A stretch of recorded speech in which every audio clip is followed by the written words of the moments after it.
पूरी दुनिया बेसब्री से इंतजार कर रही है कोरोना वायरस के खिलाफ वैक्सीन का और आज प्रधानमंत्री उन 3 शहरों का दौरा कर रहे हैं जहां पर 3 अलग अलग वैक्सीन पर काम चल रहा है। इस वक्त प्रधानमंत्री पहुंच गए हैं हैदराबाद, जहां वो जाएंगे भारत बायोटेक की लेबोरेटरी में, प्रयोगशाला में, जहां पर कोवैक्सीन स्वदेशी वैक्सीन बनाने पर काम चल रहा है। 3 शहरों का आज प्रधानमंत्री को दौरा करना है। पहला पड़ाव था अहमदाबाद, इसके बाद दूसरा पड़ाव है हैदराबाद, जहां वो पहुंच गए। तस्वीरें आप देख रहे हैं हैदराबाद की, और यहां से रवाना हो गए हैं भारत बायोटेक की फैसिलिटी की तरफ, भारत बायोटेक की प्रयोगशाला की तरफ, जहां पर कोवैक्सीन का निर्माण चल रहा है। तीसरे फेज का ट्रायल चल रहा है। यहां पहुंचकर वैज्ञानिकों से, एक्सपर्ट से वो जानेंगे कि इस वक्त ट्रायल की स्थिति क्या है और यह वैक्सीन आम लोगों तक कब तक पहुंच सकती है। हैदराबाद से ही हमारे सहयोगी प्रसाद भोसेकर इस वक्त हमारे साथ है। प्रसाद, हैदराबाद पहुंचने की तस्वीरें हमने देखी। भारत बायोटेक की प्रयोगशाला, कब तक पहुंच सकते हैं प्रधानमंत्री और आगे का कार्यक्रम?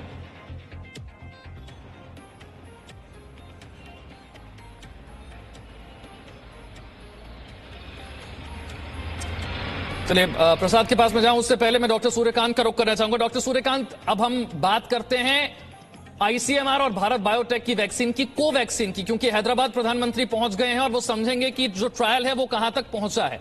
ऐसे में आपसे मैं समझना चाहूंगा, क्या यह कहना ठीक होगा कि शायद संभवतः जो सबसे पहली वैक्सीन भारतीयों को मिलेगी वो कोवैक्सीन होने की संभावना बहुत ज्यादा है, क्योंकि ट्रायल में कोवैक्सीन सबसे आगे नजर आ रही है? देखिए, ऐसा है कि सबसे ज्यादा जो उम्मीद है वो इसी वैक्सीन से है, यानी कोवैक्सीन से है। उसका कारण है कि ये इंडिजीनस है और इसमें Indian council of medical research involve है, इसमें भारत बायोटेक इन्वॉल्व है, और सबसे बड़ी बात है इसकी जो अप्रोक्सीमेटेड कॉस्ट रखी गई है वो 100 रुपए के आसपास रखी गई है। तो और दूसरी बात मैं ये कहूंगा कि ये जो आज का प्रधानमंत्री जी का दौरा है तीनों स्थानों का, चाहे वो अहमदाबाद हो, पुणे हो और हैदराबाद हो, ये तीनों हम लोग विज्ञान के विद्यार्थी हैं। केमिस्ट्री में एक शब्द इस्तेमाल होता है जिसको हम कहते हैं कैटालिस्ट। कैटालिस्ट का मतलब होता है उत्प्रेरक। तो वैक्सीन जो प्रोसेस चल रही है पिछले 10 महीने से, उस 10 महीने की प्रोसेस में आज बहुत बड़ी कैटालिटिक एक्टिविटी होने वाली है, यानी बहुत बड़ा ये दौरा प्रेरक की तरह काम करने वाला है। जो हमारी तैयारियां हैं, चाहे लैब स्तर की हो, चाहे इंफ्रास्ट्रक्चर की हो, चाहे ट्रांसपोर्ट की हो, चाहे स्टोरेज की हो, इस हर स्टेप पे, चाहे डिस्ट्रीब्यूशन की हो, हर स्टेप का एक तरह से स्ट्रीमलाइन होने वाला है, रिव्यू होने वाला है। तो हम कह सकते हैं कि आज का दौरा बहुत महत्वपूर्ण है और सबसे ज्यादा उम्मीद जो है वो कोवैक्सीन पे है। जहां तक आने की बात है, मेरा अभी भी फर्म मानना है कि मार्च से पहले कोई भी वैक्सीन नहीं आ पाएगी, और जैसा हमारे स्वास्थ्य मंत्री डॉक्टर हर्षवर्धन जी ने कहा है कि फर्स्ट प्रायोरिटी जो होगी हमारे हेल्थ केयर वर्कर्स होंगे, सीनियर सिटीजन होंगे, और तीसरे वो लोग होंगे जो ऑलरेडी कई बीमारियों से पीड़ित हैं, यानी ब्लड प्रेशर, डायबिटीज, हार्ट या किडनी की बीमारी से। तो ऐसे लगभग 25 करोड़ टारगेट होंगे, उनको मार्च से 31 जुलाई तक के बीच में वैक्सीनेट करने का एक टारगेट रखा गया है। तो जो आम जनता है उसका नंबर अगस्त से पहले नहीं आने वाला है। ठीक है डॉक्टर अंशुमन, अगर मैं बात करूं कौन सी वैक्सीन ज्यादा प्रैक्टिकल है, व्यावहारिक है, क्योंकि बनने के बाद किसका बड़े पैमाने पर उत्पादन किया जा सकता है, डिस्ट्रीब्यूशन और ट्रांसपोर्टेशन में किसे सहायता मिलेगी, किस तापमान पर उसे रखना है, कितनी वो इफेक्टिव होगी, किसके साइड इफेक्ट कम से कम होंगे, इन सारे पैमानों पर अगर हम परखें तो कोवैक्सीन को हम कहां खड़ा पाते हैं?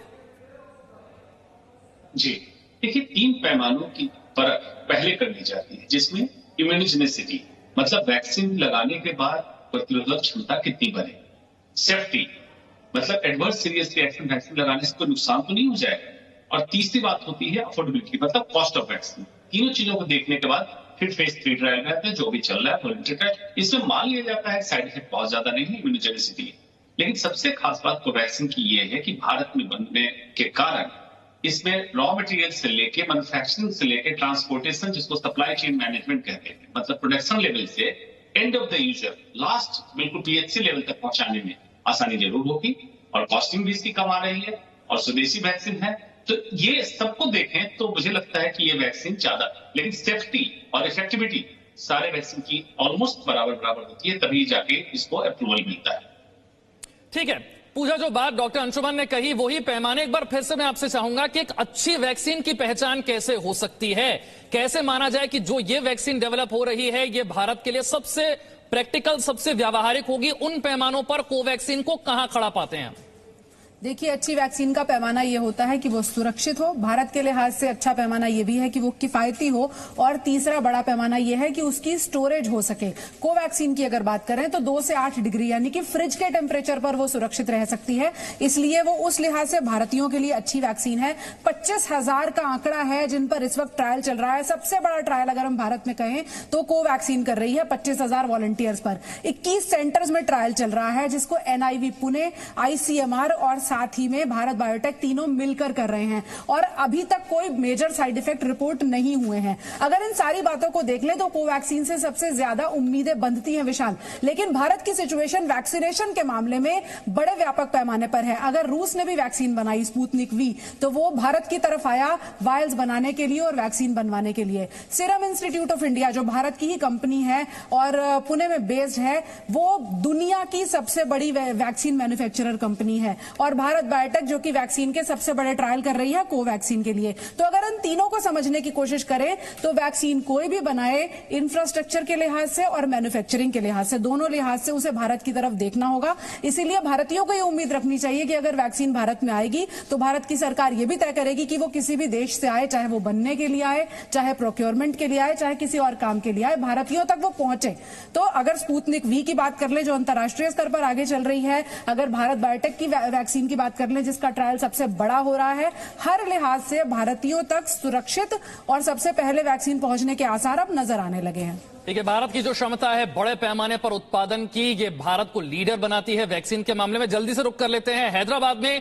प्रसाद भोसेकर मेरे साथ जुड़ गए हैं। प्रसाद, हैदराबाद पहुंच गए हैं प्रधानमंत्री, भारत बायोटेक की लेबोरेटरी तक कब तक पहुंचेंगे, आगे का कार्यक्रम क्या होगा? कुछ ही देर पहले प्रधानमंत्री नरेंद्र मोदी भारत बायोटेक का जो फैसिलिटी है शामीरपेट में, यहां से कुछ ही दूर पर वहां पर पहुंच गए हैं। फिलहाल अंदर जो है वो चले गए हैं, और साइंटिस्ट और जो भी दूसरे लोग इस कोवैक्सीन वैक्सीन पर काम कर रहे हैं तो उनका कार्यक्रम शुरू हुआ है। तो अब से लेकर 1 घंटे तक उनका कार्यक्रम है, जहां पर जो कोवैक्सीन वैक्सीन बन रही है, जो उसके ट्रायल 3rd फेज में ट्रायल है फिलहाल, तो उसके बारे में जो जानकारी है वो जानने की कोशिश करेंगे प्रधानमंत्री। जहां तक कोवैक्सीन की बात है तो अभी फिलहाल 3rd फेज में लगभग 28,000 से भी ज्यादा वॉलंटियर्स कैंडिडेट्स उसको जो है वो उस वैक्सीन पर टेस्ट किया जा रहा है, और 2 शॉट्स 28 दिनों के अंतराल में 2 इंजेक्शन मस्कुलर इंटरवेंशन के जरिए 2 इंजेक्शन दिए जाएंगे, और देखा जाएगा कि इसके क्या इफेक्ट्स है या फिर क्या जो है इसका इफेक्ट देखा जा सकता है, क्या साइड इफेक्ट्स होते हैं या नहीं। तो ये माना जा रहा है कि अगले साल जनवरी के बाद जो है ये ट्रायल खत्म हो सकता है, तो उसके बाद भी एफिकेसी टेस्ट की जाएगी, पूरा डाटा जो है कोलेक्ट किया जाएगा, उसका एनालिसिस होगा, और उसके बाद अगर पूरी तरह से ये वैक्सीन को सुरक्षित पाया जाता है तभी मार्केट में लाने की बात होगी। ठीक है, मैं डॉक्टर सूर्यकांत का एक बार फिर से रुक करना चाहूंगा। डॉक्टर सूर्यकांत, क्यों किसी भी वैक्सीन का जो आखिरी स्टेज है, फेज 3 का जो ट्रायल है, इसे सबसे महत्वपूर्ण माना जाता है? इसमें क्या परखा जाता है और इसके बाद की प्रक्रिया क्या होती है? देखिए, इसके पहले आपको समझना चाहिए phase 1, phase 2, phase 3, phase 4 trial आखिर होता क्या है। फेज 1 में सबसे पहले सेफ्टी असेसमेंट के लिए बहुत सिलेक्टेड वॉलंटियर्स लिए जाते हैं जिनकी संख्या कुछ 100 में होती है। इस तरह फेज 2 में फिर थोड़ा सा इसको एक्सपेंड किया जाता है और कुछ सैकड़ों में संख्या पहुंच जाती है, और इसमें भी हम देखते हैं सेफ्टी और प्लस एफिकेसी। फेज 3 जो है बड़े पैमाने पर किया जाता है, हजारों हजार लोगों के बीच में हम जाते हैं, और इसमें वास्तव में एक तरह से हम देखें तो सोसाइटी एक्सपोजर कर दिया जाता है, एकदम कंट्रोल को थोड़ा सा स्लोली अनकंट्रोल्ड वे में ले जाया जाता है। और इस 3 के सक्सेसफुल स्टोरी के बाद हम कह सकते हैं कि अब जाकर ये हम फील्ड ट्रायल में जा सकते हैं। तो फेज 4 ट्रायल जो होता है वो फील्ड ट्रायल का होता है। तो इसलिए फील्ड में जाने से पहले पूरी तरह से ये संतुष्ट हो जाना जरूरी है कि ये सेफ है, इसका साइड इफेक्ट नहीं है, इसकी एफिकेसी है, ये फेज 3 में पूरा जाके। इसलिए फेज 3 ट्रायल बहुत इंपॉर्टेंट होता है। फेज 3 के जैसे रिजल्ट आएंगे उसके बाद फेज 4 की परमिशन ली जाएगी, और फेज 4 में जाकर बड़े पैमाने पर लोगों को वैक्सीनेट किया जाएगा। हालांकि फेज 4 को भी इवैल्यूएट किया जाता है और उसका आकलन किया जाता है, और उसके बाद हम कह सकते हैं कि वैक्सीन डेवलपमेंट की प्रक्रिया पूरी हो जाती है। ठीक है डॉक्टर अंशुमान, आमतौर पर कई साल लगते हैं किसी वैक्सीन को डेवलप करने में। जब 10-12 महीने के एक छोटे से अंतराल में हम एक वैक्सीन डेवलप करते हैं, इसकी इम्यूनिटी कितनी होगी, इसके बारे में हम क्या कह सकते हैं? क्या यह वैक्सीन हमें कोरोना से 1 साल के लिए, 2 साल के लिए या फिर जिंदगी भर के लिए बचाकर रखेगी? क्या यह अभी कहा जा सकता है? बहुत बहुत अच्छा, बहुत वैज्ञानिक तथ्य पे आधारित सवाल आपने पूछा है। आमतौर पर जैसे मैंने बताया, मेडिकल हिस्ट्री में शॉर्टेस्ट ड्यूरेशन वैक्सीन मम्स का वैक्सीन है, उससे भी फास्ट किया गया। इम्यूनोजेनिसिटी मतलब इस वैक्सीन के वायरस के पार्टिकल को देने से शरीर में प्रतिरोधक क्षमता बनी तो कितने दिन तक बरकरार रही। जो कोरोना वायरस के संक्रमित मरीज निकल रहे थे, कुछ में देखा गया कि 2 से 3 महीने के बाद इम्यूनिटी नहीं रह गई। वैक्सीन बनने की प्रक्रिया में इसी चीज को ओवरकम करने की कोशिश की गई है कि एटलीस्ट 1 से 2 साल तो प्रतिरोधक क्षमता बनी रहे। लेकिन इसके 2 चैलेंजेस आएंगे। ये तो मास लेवल पर वैक्सीन लगने के बाद पता चलेगा कि कितने महीने या साल तक इसकी प्रतिरोधक क्षमता रही। दूसरा, जो वायरस पे प्रॉब्लम होती है, खास करके कोरोना वायरस जैसे virus, single stranded RNA virus, कुछ दिनों के बाद स्ट्रेन इतना म्यूटेट कर जाता है, अपना जेनेटिक संरचना बदल लेता है कि वैक्सीन ना कारगर हो जाती है, जिसमें कई वैक्सीन हमारे पुराने फ्लू शॉट और इस तरह के वैक्सीन है। ये एक समस्या रहेगी। इसका परिणाम तभी हमें पता चलेगा जब वैक्सीन लग जाए, और लगने के बाद प्रतिरोधक क्षमता में इम्यूनोग्लोबिन लेवल मेजर करते हैं कि कितनी एंटीबॉडी रही, तभी हम बता सकेंगे कि क्या कितने समय के लिए वैक्सीन का। पूजा, मैं आपसे समझना चाहूंगा, हम अलग अलग वैक्सीन के बारे में सुनते हैं, किसी की एफिशिएंसी है 90%, कोई 95% प्रभावी है। तो वैक्सीन कितनी प्रभावी है, इस प्रतिशत से हमें क्या समझ में आता है, और इससे जो वैक्सीन हमें मिलने जा रही है उसे लेकर हमारी आशंका कितनी दूर होती है? देखिए विशाल, अभी जो दावे किए जा रहे हैं कि 90% मेरी वैक्सीन कारगर है और 95% मेरी वैक्सीन कारगर है, ये दावे कंपनियां खुद कर रही हैं। ये बिल्कुल ऐसे ही है कि जब कोई कार कंपनी कार बाजार में उतारती है तो वो ये कहती है कि ये 200 किलोमीटर प्रति घंटे की रफ्तार से चलती है, लेकिन उसमें कंडीशंस अप्लाई होती हैं। उसी तरह की कंडीशंस अप्लाई होती हैं वैक्सीन के केस में भी। जो ट्रायल किए जाते हैं वो बहुत कंट्रोल्ड सिचुएशन में, यानी कि आदर्श परिस्थितियों में किए जाते हैं। असल में वैक्सीन कितनी कारगर है इसका पता तब चलेगा जब वैक्सीन बाजार में आ जाएगी और लोगों को लगनी शुरू हो जाएगी। उसके बाद लोग साइड इफेक्ट रिपोर्ट करेंगे, उसके बाद लोग ये रिपोर्ट करेंगे कि उन्हें दोबारा कोरोना हुआ या नहीं हुआ, उन्हें वैक्सीन लगवाने के बाद किसी तरह की दिक्कत आई या नहीं आई। और ये भी देखना होगा विशाल कि अगर कोई हाई ब्लड प्रेशर का मरीज है, कोई हार्ट अटैक का मरीज है, कोई सामान्य व्यक्ति है, तो अलग अलग लोगों में वैक्सीन किस तरह से रिएक्ट कर रही है। और ये भी देखना होगा कि कौन सी वैक्सीन कैसा रिएक्ट कर रही है। कोवैक्सीन अलग तरह से रिएक्ट करेगी, जायडस कैडिला की वैक्सीन अलग तरह से रिएक्ट करेगी। तो असल टेस्ट तब होगा किसी भी वैक्सीन का जब वो बाजार में आ जाएगी। वैज्ञानिकों के हाथ में फिलहाल इमरजेंसी सिचुएशन को देखते हुए सिर्फ इतना भर है कि वो आदर्श परिस्थितियों में किसी वैक्सीन को एक सर्टिफिकेट दे दें कि ये इतनी सुरक्षित है, 90%, 95%। वो दावे भी ये बहुत साफ करना होगा हमें कि अभी तक एक भी वैक्सीन को लेकर किसी भी इंडिपेंडेंट एजेंसी ने कोई दावा नहीं किया है। जितने भी दावे हम सुन रहे हैं 90%, 70%, 95%, वो हर कंपनी के खुद के दावे हैं। और जब कोई कंपनी खुद अपने लिए शर्ट बनाती है तो कहती है कि मेरी शर्ट बेहतरीन है। तो हमें इन दावों से अलग पहले इंडिपेंडेंट एजेंसीज के दावों को देखना होगा कि वो क्या कहती हैं, और उसके बाद जब बाजार में वैक्सीन लगनी शुरू होती है, यानी लोगों तक पहुंचनी शुरू होती है, असल मॉनिटरिंग तब होगी। ठीक है डॉक्टर सूर्यकांत, एक सवाल यह भी पूछा जा रहा है कि मॉडर्ना हो या फाइजर हो, जिनके जो परीक्षण हैं वो अमेरिका और यूरोप में किए जा रहे हैं, जहां पर मृत्यु दर बहुत ज्यादा है, अलग तरीके का क्लाइमेट है। भारत के लोगों पर जिन वैक्सीन के परीक्षण किए जा रहे हैं वो भारत के लोगों के लिए सही है, वो ज्यादा कारगर है।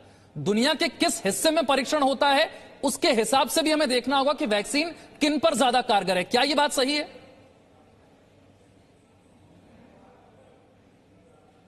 देखिए, बिल्कुल बात सही है। शुरू से ये बात कही जा रही है कि भारत की मोर्टेलिटी कम है और अमेरिका की और यूरोप की मोर्टेलिटी बहुत कम है। तो क्या ये जो वायरस का स्ट्रेन है ये अलग अलग है? क्या वो सीवियर फॉर्म है और ये थोड़ा सा नॉन सीवियर फॉर्म है? और ये भी डिपेंड करेगा, अभी जैसे डॉक्टर अंशुमान बता रहे थे कि इसका प्रोटेक्शन 1 साल है कि 2 साल है। फॉर एग्जाम्पल, अगर हम इन्फ्लुएंजा वैक्सीन लें तो इन्फ्लुएंजा वैक्सीन हमें हर साल लगानी पड़ती है, क्योंकि हर साल उसके स्ट्रेन्स में वेरिएबिलिटी आ जाती है। तो अभी ये भी कह पाना मुश्किल है कि ये हमें हर साल लगानी पड़ेगी, 2 साल में एक बार लगानी पड़ेगी, 5 साल में एक बार लगानी पड़ेगी, या once in a lifetime हो जाएगा जैसा कि न्यूमोकोकल वैक्सीन का होता है। तो ये बहुत सारे प्रश्न अभी भविष्य के गर्भ में ऑफकोर्स रुके हुए हैं, जिनके आंसर हमें आना बाकी हैं। लेकिन हाँ, ये बात सही है कि अमेरिकन जो पॉपुलेशन में वैक्सीन का ट्रायल हो रहा है या यूरोपियन में हो रहा है और हमारी पॉपुलेशन में हो रहा है, ऐसा लगता है कि दोनों के स्ट्रेंथ थोड़े से अलग हैं और एफिकेसी, सेफ्टी और इन सब की जो भी हमारे असेसमेंट होते हैं, पैरामीटर्स होते हैं, उन सब का जो रेस्पॉन्स है वो अलग अलग आ सकता है। डॉक्टर अंशुमान, यही सवाल मेरा आपसे भी है। दुनिया के किसी भी हिस्से में वैक्सीन बने, क्या वो दुनिया के अलग अलग हिस्से में रहने वाले लोगों पर अलग अलग तरह का प्रभाव डालेगी? यह संभव है? क्या एक वैक्सीन सभी को दी जा सकती है एक बार डेवलप होने के बाद? जी देखिए, सारे इन्फेक्शन के लिए ये तो सत्य नहीं है, कोरोना वायरस के लिए ये सत्य हो सकता है कि किस परिप्रेक्ष्य में, किस क्लाइमेट में, किस सब कॉन्टिनेंट में वैक्सीन डेवलप हुआ है बीमारी में। जैसे बीमारी में भी देखें, यूरोपियन कंट्री, अमेरिका और अमेरिकन कंट्रीज में वहां पे डेथ ज्यादा हुई as compare to south east Asian country, जिसमें इंडिया, नेपाल, बांग्लादेश, इस तरह के। हमारे यहाँ मोर्टेलिटी कम हुई, तो स्टेट का बदलाव हो सकता है। दूसरा, जो हमारे क्लाइमेट में, टेम्परेट क्लाइमेट में अगर टेस्टिंग होगी, एक चीन की भी बहुत अच्छी रिसर्च स्टडी आई थी, टेम्परेचर से कितना कोरोना वायरस का फर्क पड़ेगा, तो ठंड के मौसम में बढ़ेगा, ये दिखाया गया। सेम वैक्सीन पे अप्लाई होता है। अगर हमारे कंट्री में, हमारे पॉपुलेशन पे ट्राई हो, क्योंकि ये न्यू वायरस है, तो जेनेटिकल चेंजेस बहुत पाए जाते हैं। यूरोपियन पॉपुलेशन, एशियन पॉपुलेशन, हम लोग एशियन पॉपुलेशन में आते हैं, हम लोग को जेनेटिक डिफरेंस बहुत ज्यादा है। इसलिए बेहतर यही होगा कि जिस वैक्सीन की एफिकेसी इंडिया में ज्यादा देखी जाए, उसी वैक्सीन का हमारे पॉपुलेशन, हमारी आबादी पे इस्तेमाल किया जाए तो बेहतर होगा। इस बात से बिल्कुल ऐसा। ठीक है, तमाम एक्सपर्ट्स हमारे साथ बने हुए, मेरे सहयोगी मेरे साथ बने हुए। एक बार फिर से आपको बताते हुए, पूरी दुनिया कोरोना वायरस की वैक्सीन का इंतजार कर रही है और आज प्रधानमंत्री उन 3 शहरों के दौरे पर हैं जहां 3 अलग अलग लेबोरेटरीज में, 3 अलग अलग फैसिलिटी में वैक्सीन निर्माण का काम चल रहा है। पहला पड़ाव था अहमदाबाद, जिसकी तस्वीर आप देख रहे हैं, जहां जायडस कैडिला की ज़ायकोव-डी वैक्सीन के बारे में जानकारी प्रधानमंत्री ने हासिल की। दूसरी तस्वीर आप देख रहे हैं, अब प्रधानमंत्री पहुंच गए हैं हैदराबाद। भारत बायोटेक की फैसिलिटी का वो दौरा करेंगे जहां पर कोवैक्सीन का निर्माण हो रहा है, तीसरे चरण का ट्रायल चल रहा है। और इसके बाद जो अगला पड़ाव होगा वो होगा पुणे, जहां पर सीरम इंस्टीट्यूट जो कोविशील्ड नाम की वैक्सीन को तैयार कर रहा है, वहां जाकर जानकारी लेंगे प्रधानमंत्री। तमाम एक्सपर्ट से हम जान रहे हैं कि अच्छी वैक्सीन का अर्थ क्या है, कितनी सुरक्षित होगी, कीमत कितनी होगी, आप तक कब पहुंचेगी। वैक्सीन से जुड़े आपके सभी सवालों के जवाब आपको लगातार मिलेंगे जी news. Presenting B News app available on Google Play and App Store. Download it now.